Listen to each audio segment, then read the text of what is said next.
For over 20 years, we've all believed one thing, that Zoro's final opponent will be Dracule Mihawk, the world's strongest swordsman, the ultimate duel, the dream that started his journey. But what if I told you we've been wrong?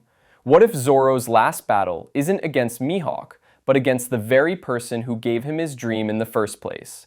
And what if she's been alive this entire time?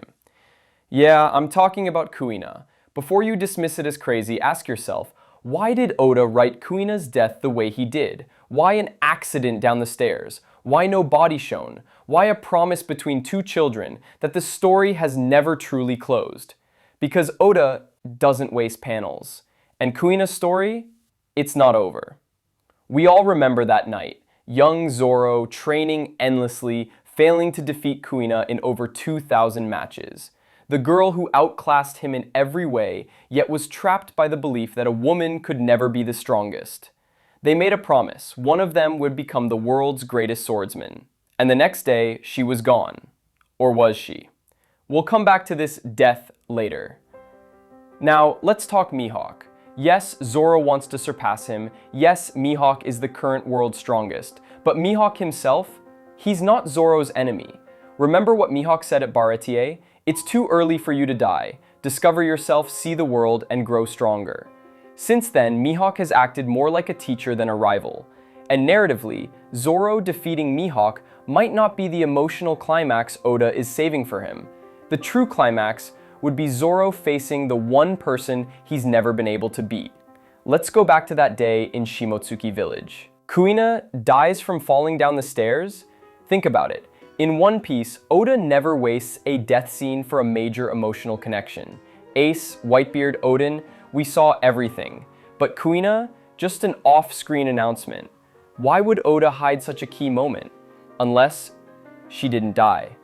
Here's where it gets interesting. The Shimotsuki family has deep ties to Wano. What if Kuina was taken back to Wano in secret or hidden away for her own protection? Some fans believe her father, Koshiro, might have sent her away after realizing her true potential. And if that's true, she's been training for over 20 years, in secret, growing stronger, waiting for the right moment to return. And that moment could be the final war. We'll get there. Oda loves bringing back characters from the past for emotional payoffs. Sabo's death, returns in Dressrosa, Bon Clay's sacrifice, alive in Impel Down. Pell in Alabasta survives an impossible blast. A death in One Piece often just means disappearing. If Zoro's journey is about keeping a promise, Mihawk is just a checkpoint. Kuina is the finish line. Imagine this, Zoro defeats Mihawk before the final war. He's recognized as the world's strongest. And then, Kuina steps forward. No hatred, no revenge. Just two warriors, settling the score after decades apart. The ultimate emotional payoff. Picture the scene. The world is burning in the final war. Straw hats are scattered. Zoro turns, and there she is. Her stance, perfect. Her eyes, sharp as steel. And she says, "It's been a long time, Zoro. Show me what you've become." They clash, every blow echoing with 20 years of history. No tricks, no interruptions, just the two of them fulfilling their promise. And here's the beauty. It doesn't even matter who wins, because in that moment, Zoro's promise is kept. Kuina proves that a woman can be the strongest, and Zoro proves he's worthy of the title. This fight wouldn't be about victory. It would be about closure. Remember how I said at the beginning, we've been wrong for 20 years? That's why. Because Zoro's story isn't about Mihawk.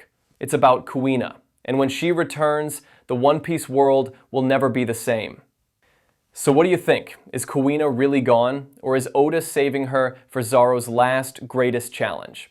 Drop your thoughts in the comments. And if you want me to break down the hidden clues that Kuina is still alive, that's coming in my next video.